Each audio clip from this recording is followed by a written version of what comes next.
Golden Saint Resources is turning to the crowd to raise £250,000 through the issue of loan notes. They're working with crowdfunding platform Crowd for Angels.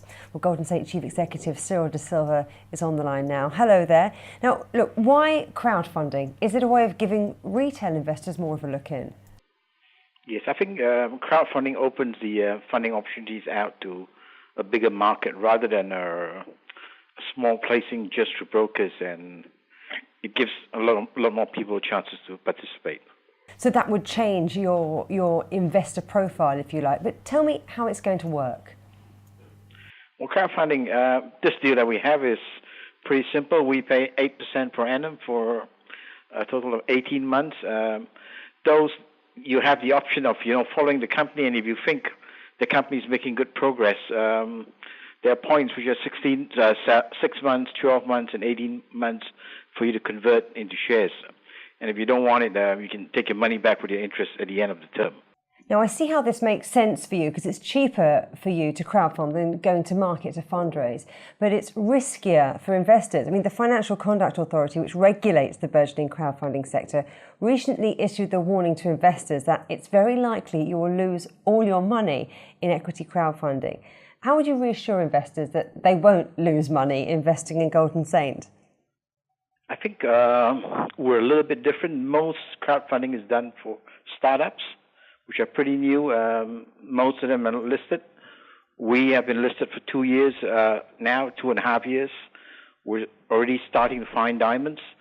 The other difference is 50% of those convertible bonds are actually backed up by GIA certified diamonds. So there is already a 50% guarantee there. And being a listed company, there's transparency down there, so it's a little bit more different. But let's talk about the interest you've had so far, because before we came to air, you'd raised about £1,100, but that's way off your goal. I mean, what would happen if you don't raise that minimum you need of £50,000? It is, it is something that I'm willing to try. I'm always looking to try different things. Otherwise, I'll still go back to investors and raise money privately. That's not an issue.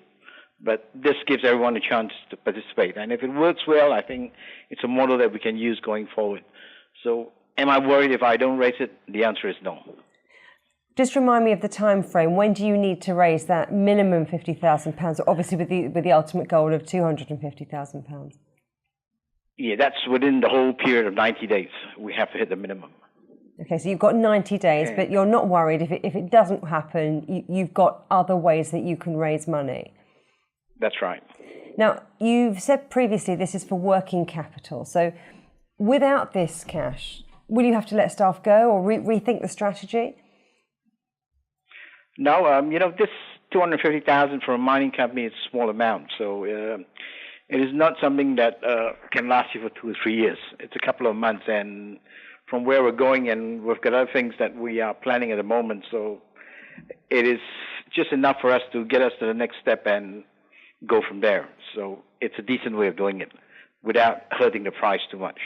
So what you're saying, though, is if you don't manage to raise it through crowdfunding, then you'll try another avenue. This is not a last-ditch attempt to raise money for the next step in the business. No, this is definitely not a last-ditch attempt because it's something new. So I think crowdfunding is the future for a lot of companies, and if we do it successfully, then for a listed entity, we're probably going to make a statement to the market, and that's pretty important.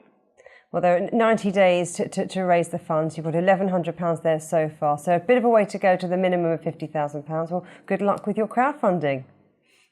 Thank you, Juliet. Thanks.